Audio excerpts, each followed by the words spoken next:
When I need motivation, my one solution is my queen. Salut mes amours, j'espère que vous allez tous très bien. On se retrouve aujourd'hui avec une nouvelle vidéo alimentaire. Je sais pas si vous étiez là entre Noël et Nouvel An, mais on avait discuté tous ensemble des trucs que je faisais pas bien et que maintenant je réussis à gérer en termes d'alimentation justement. J'avais intitulé ça 10 choses qui ont changé dans mon alimentation parce que c'est effectivement 10 trucs que maintenant je fais correctement et 10 progrès que j'ai réalisés tout au long de ma période perte de poids et toute la période qui s'en est suivie jusqu'à aujourd'hui. Ça avait l'air de vous plaire, en tout cas de vous intéresser, de titiller en vous des motivations certaines, ce que je comprends tout à fait en ce début d'année, et du coup j'ai décidé de rebondir sur un autre type de vidéo un peu lié à tout ça, mais plutôt situé de l'autre côté de la barrière. C'est-à-dire que là je vais pas me la raconter, je vais justement vous confier les trucs que je fais encore pas bien. Je trouvais ça intéressant de partager avec vous les trucs que j'ai pas réussi encore aujourd'hui à mettre en place dans mon quotidien alimentaire.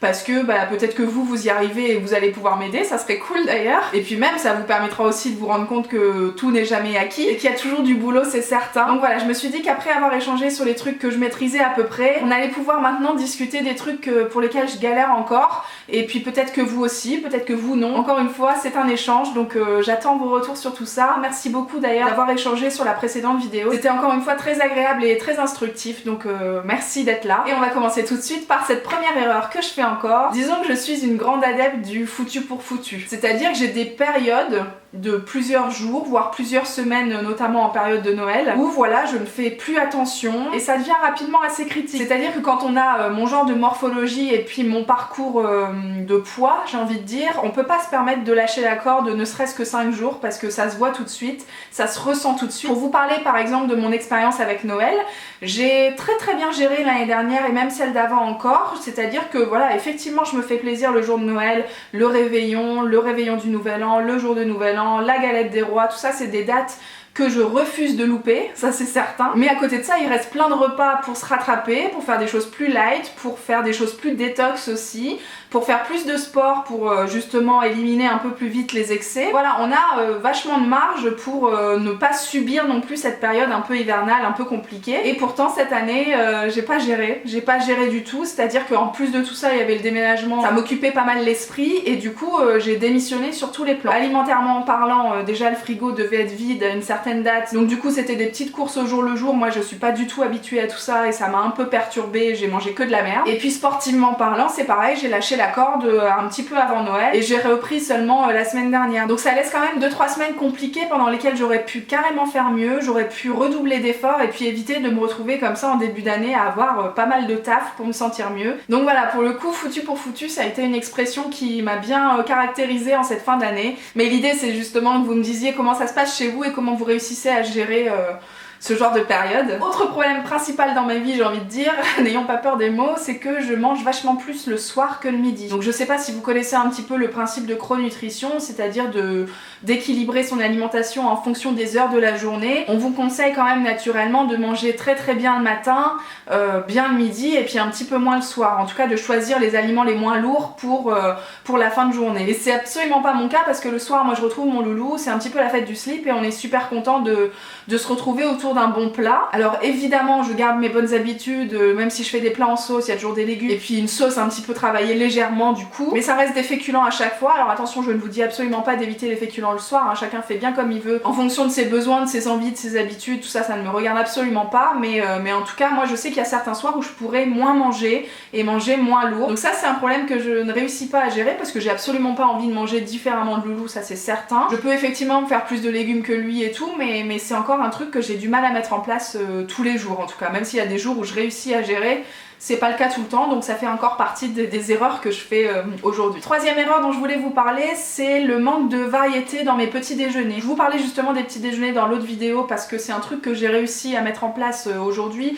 Je mange tous les matins quelque chose, donc ça c'est déjà chouette. Le problème c'est que c'est tous les matins la même chose et ça dure en général pendant des mois avant que je me décide à changer. J'exclus dans tout ça les brunchs du week-end parce que ça c'est un truc à part complètement, mais je veux dire du lundi au vendredi. Pour moi c'est un bol de muesli avec du fromage blanc, un fruit, fruits, un café et puis une orange pressée. C'est à peu près tout et ça ne change pas. Je crois que je mange ça depuis franchement au moins 1 an. Alors j'ai une consommation de muesli assez dingue. C'est un petit déjeuner qui est équilibré, c'est super, hein, y a pas de problème. Le seul truc c'est que c'est toujours bien de varier pour avoir d'autres apports tout simplement et puis aussi éviter de se lasser. Moi c'est vrai que c'est devenu un automatisme en fait. Je sais pas si c'est vraiment se lasser le terme, mais ouais je mange ça assez automatiquement. Voilà, c'est un truc que peut-être je pourrais améliorer effectivement le matin. Quatrième erreur qui me caractérise assez bien encore une fois, c'est que j'ai du mal à m'arrêter. C'est-à-dire que si un soir on décide de s'en foutre totalement et de démarrer une plaquette de chocolat, mais moi je peux pas je peux pas me contenter d'un seul carré. Je sais pas qui sont ces gens, mais chez moi c'est pas possible, c'est-à-dire qu'il faut la terminer. Alors bon, heureusement on est deux, et heureusement Loulou participe plutôt bien, mais franchement j'ai beaucoup de mal à refermer le truc et à aller le remettre dans le frigo. Même pour le fromage et tout, c'est le même problème. J'ai du mal à me dire en fait, ok tu t'accordes un petit plaisir, et à m'arrêter à temps voulu. Ça c'est vraiment un truc qui reste compliqué chez moi. La solution est toute trouvée, hein, c'est d'utiliser des portions individuelles, que ce soit pour le fromage, pour le chocolat qui se vend aussi en carré, tout ça c'est tout à fait possible, hein, mais moi je le fais pas. Donc là c'est encore un problème. Autre problème que je pense vous avez dû remarquer quand je vous poste des photos sur Instagram, c'est-à-dire que parfois je m'emballe. Notamment pour les apéros, pour les brunchs, en fait j'adore faire plein de petits trucs qui sont pas forcément hyper lourds, hein, pas forcément gras du tout. Le problème c'est que tout ça mis bout à bout, ça fait quand même des grosses quantités, et on en parlait la dernière fois, le problème des quantités ça a été un des trucs que j'ai eu le plus du mal à gérer. Là ça va beaucoup mieux, mais pour tout ce qui est effectivement repas plaisir, les apéros avec juste une seule copine, ou bien les brunchs qu'on fait tous les deux avec Loulou le week-end, tout ça j'ai du mal à faire des trucs juste pour 2 personnes en fait. J'ai envie de tellement de petites choses différentes que je fais tout, et puis le problème c'est que encore une fois je termine. Je pourrais tout faire et puis congeler la moitié, hein, ça c'est encore la solution et tout trouvé, mais j'y arrive pas. Je mets tout sur la table et à la fin du repas, tout est naturellement parti quoi. Autre erreur dont je voulais vous parler, c'est que parfois je continue de faire les mauvaises alliances. C'est-à-dire que si j'ai envie de me faire un plat de pâtes, sur le principe pas de souci, j'ai envie de me mettre du parmesan, j'ai envie de me faire, je sais pas, une petite sauce avec des tomates et tout, très bien. Le problème c'est que derrière je vais peut-être manger du pain, je vais peut-être manger un morceau de fromage après ce repas là, alors que c'est pas nécessaire quoi. Quand t'as déjà eu un plat de féculents avant, tu reprends pas du pain derrière, enfin normalement c'est là que ça devient de l'excès justement. C'est pas quelque chose dont ton corps va avoir besoin puisque tu l'as déjà rempli avec ce qu'il fallait avant. Donc ça peut être tout à fait du plaisir, sauf que chez moi le plaisir c'était déjà dans mon plat de pâtes, donc là ça fait trop de plaisir, trop d'excès, ça ne va pas. Donc vraiment il faut que je réfléchisse plus à ça. Quand je fais un plat de pâtes et que je me régale avec un plat de pâtes, derrière je me mange un petit fruit ou bien un fromage blanc, quelque chose comme ça pour faire couler le tout, mais absolument pas une tartine de camembert quoi, c'est pas possible. Autre problème dans ma vie, et là je voulais vous parler des produits laitiers parce que très clairement, mis à part le fromage comme je vous en parlais, les produits laitiers moi j'en consomme pas du tout quoi. C'est-à-dire qu'un bol de lait moi ça me fait gerber, un yaourt et tout je vois pas l'intérêt en général, ça m'intéresse pas en fait, hein. Je mange du fromage blanc comme je vous disais au petit déjeuner, mais ça s'arrête là, et donc je pense qu'effectivement je manque pas mal de calcium. Je sais pas si vous avez d'autres alternatives du coup, si vous êtes vous aussi pas une grande adepte du lait ou bien des yaourts, donnez-moi des astuces pour tout ça parce que là je sais que ça manque et je sais pas trop comment faire. 8ème erreur dont je voulais vous parler, en fait je ne prends jamais d'encas, que ce soit le matin ou l'après-midi. Pour moi ça a toujours été l'image du grignotage en fait dans mon ancienne vie.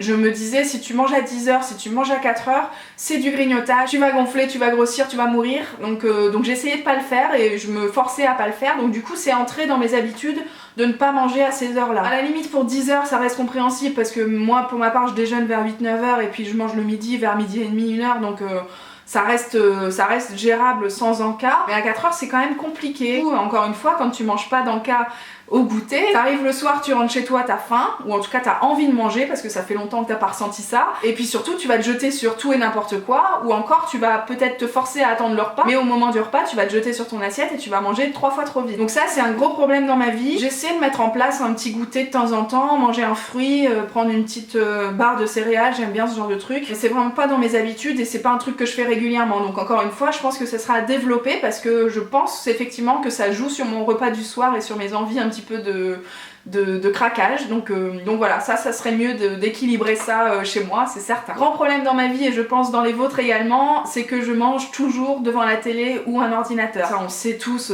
on nous l'a assez rabâché, on sait que c'est pas bien, que ça vous fait manger beaucoup trop vite, que vous n'êtes pas concentré sur ce que vous faites et du coup vous avalez un petit peu tout et n'importe quoi sans vraiment vous rendre compte de ce que vous mangez justement. Et je sais même pas comment faire autrement en fait, parce que le midi je mange au boulot, donc soit je continue de travailler, soit je suis sur l'ordinateur en train de faire des trucs pour le blog. Enfin je suis suis devant un écran, c'est certain, et puis le soir quand je retrouve Loulou, on a toujours un film à se regarder, une série, un truc à la télé. Alors dites-moi comment ça se passe chez vous parce que ça m'intéresse. Et puis dernière erreur qui est un petit peu récente chez moi, je me suis rendu compte que je buvais un petit peu trop, beaucoup trop de café, de thé, de choses comme ça. C'est vrai que c'est une question que vous m'aviez posée sous l'ancienne vidéo. Moi je peux m'envoyer des litrons de thé avant de dormir, ça me... je suis quand même une marmotte, y a pas de souci avec ça. Simplement, même si ça m'empêche pas de dormir, je pense que dans mon corps c'est pas non plus le top du top et c'est pas ce qui lui fait le plus de bien. Comme je vous en parlais, j'utilise le thé, le café pour éviter de grignoter parce que moi ça me comble mes envies d'autre chose. Parfois je vais enchaîner 4-5 cafés le matin et effectivement bah après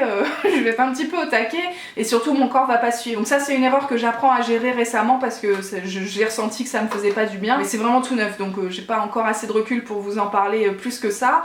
J'espère que vous réussissez à mieux gérer vos envies de grignotage parce que pour le coup là ça me fait pas toujours du bien. Voilà les enfants, j'en ai terminé avec cette vidéo. J'espère que ça vous a plu un petit peu de voir aussi les conneries que je fais encore, que ça vous intéresse, que ça vous rassure peut-être aussi. Vous inquiétez pas hein, quand il s'agit de faire de la merde, je peux répondre présente aussi. Comme je vous disais, l'idée c'est de partager tout ça entre nous, de se filer des trucs et astuces tous ensemble, donc n'hésitez pas si vous avez envie de rebondir sur l'une des erreurs que j'ai mentionnées, que vous en avez d'autres chez vous dont vous avez envie de parler. J'attends avec plaisir vos retours sur tout ça. Je vous embrasse très très fort et je vous dis à très bientôt. Ciao.